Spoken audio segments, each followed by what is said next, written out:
Subscribe to our channel by clicking the subscribe button. Click the bell button and enjoy the latest uploads from our channel. अस्सलाम वालेकुम मोहतरम नाज़रीन, कैसे हैं आप लोग। उम्मीद करती हूँ कि आप सब लोग खैरियत से होंगे। आज के साइंसी दौर में इंसान प्रैक्टिकल है और हर चीज़ में पहले तजर्बात किए जाते हैं और फिर इसके नतीजे में रिजल्ट निकाला जाता है। अल्लाह ताला ने हमें बहुत सी नेमतों से नवाजा है और रब्बे कायनात की नेमतें लामहदूद है जिनका अदराक इंसान के बस में नहीं। अल्लाह पाक की ज़ात ने कुरान पाक में फरमाया कि तुम अपने रब की कौन कौन सी नेमतों को झुटलाओगे, और एक और जगह अल्लाह पाक ने इरशाद फरमाया कि ए ईमान वालों, तुम पर रोजे फर्ज किए गए हैं जैसा कि तुमसे पहली उम्मतों पर फर्ज किए गए थे, ताकि तुम मुत्तकी और परहेजगार बन जाओ। हम मुसलमान इस माह रमज़ान के महीने की बरकत से फैज़याब होते हैं। रमज़ान करीम हमारे लिए एक बाबरकत महीना है और इस महीने में कुरान पाक के नज़ूल के साथ साथ अल्लाह की तरफ से बेशुमार रहमतें भी नाजिल होती हैं। जो वाक़यात कुरान करीम में बयान किए गए हैं वो आजकल के साइंसदान मुशाहदात और तजर्बात के बाद बताते हैं। हमें अल्लाह ताला ने हर इस नेमत से नवाजा है कि जिसके शायद हम हकदार भी नहीं, जिसका अंदाज़ा इंसानी अकल नहीं लगा सकती। और इन्हीं नेमतों में से रब्बे करीम ने हमें रमज़ान करीम के बाबरकत महीने की नेमत से भी नवाजा है, जिससे ना सिर्फ रूह पाक होती है बल्कि इंसानी जिस्म को लातादाद बीमारियों से शफा मिलती है। दुनिया में बड़े बड़े डॉक्टर्स हैं, बड़े बड़े साइंसदान हैं, लेकिन नोबेल प्राइज के हकदार गिने चुने लोग होते हैं। 2016 के दिसंबर में एक जापानी गैर मुस्लिम बायोलॉजिस्ट जिसका नाम योशिनोरी ओशोमी, इनको नोबेल प्राइज फॉर मेडिसिन दिया गया।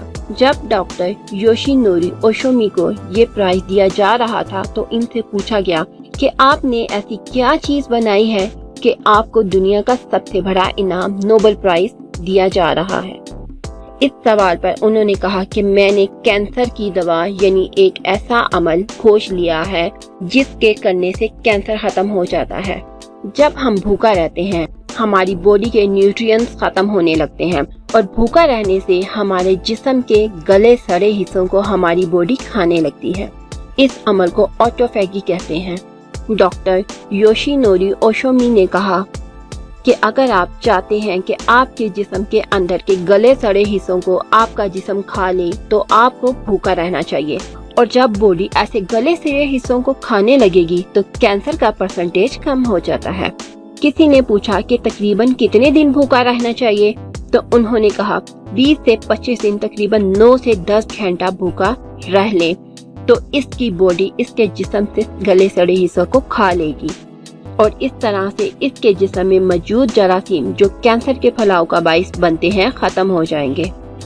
नोबेल प्राइज लेने वाले योशिनोरी ओशोमी का ये दावा है कि जब इंसान रोजे की हालत में होता है तो इसके खुलियों को ग़िज़ाई ताकत ना मिलने की वजह से अपनी ज़ाती कुव्वत के बलबूते पर काम करना शुरू कर देते हैं, जिसकी वजह से वो बैक्टीरिया जो कैंसर के फैलाव का बाइस बनते हैं कमजोर होकर मरना शुरू हो जाते हैं। जब इंसान रोजे की हालत में होता है तो इसका जिस्म हकीकी तौर पर अपने फासद मादों से निजात हासिल कर लेता है। माहिरीन तिब का कहना है कि इस अमल यानी रोजे की हालत में जिस्म में मौजूद कुव्वत मदाफ़त में इजाफा हो जाता है, जो कि हमारी बीमारियों के खात्मे का सबब बनती है और हम बहुत सी अंदरूनी बीमारियों से बच जाते हैं।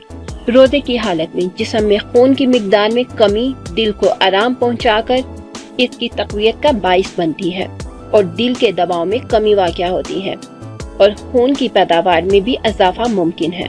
दुराने रोज़ा खून में ग़िज़ाई मादे कम होने से हड्डियों का गूदा खुद ब खुद हरकत में आ जाता है और इसकी वजह से खून की पैदावार में तेजी पैदा होती है और दिल के साथ साथ जिगर को भी आराम मिल जाता है और इसको भी ज्यादा मेहनत नहीं करनी पड़ती। एक और तहकीक के मुताबिक 12 से 15 दिन के मुसलसल रोजे की वजह से खून के सुर्ख सेल्स 5 लाख से 32 लाख तक पहुंच जाते हैं।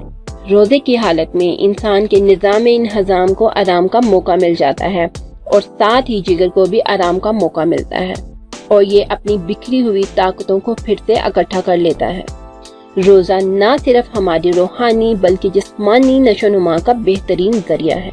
یا رسول اللہ صلی اللہ علیہ وآلہ وسلم، آج سمجھ میں آیا کہ آپ نے مومن پر روزے فرض کیوں کیے اور قرآن میں کیوں کہا کہ روزے نہ چھوڑنا۔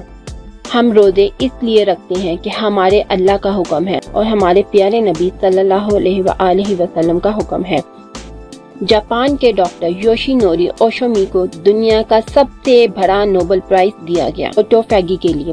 آٹوفیگی یعنی باڈی جسم کے گلے سڑے حصوں کو کھا لے۔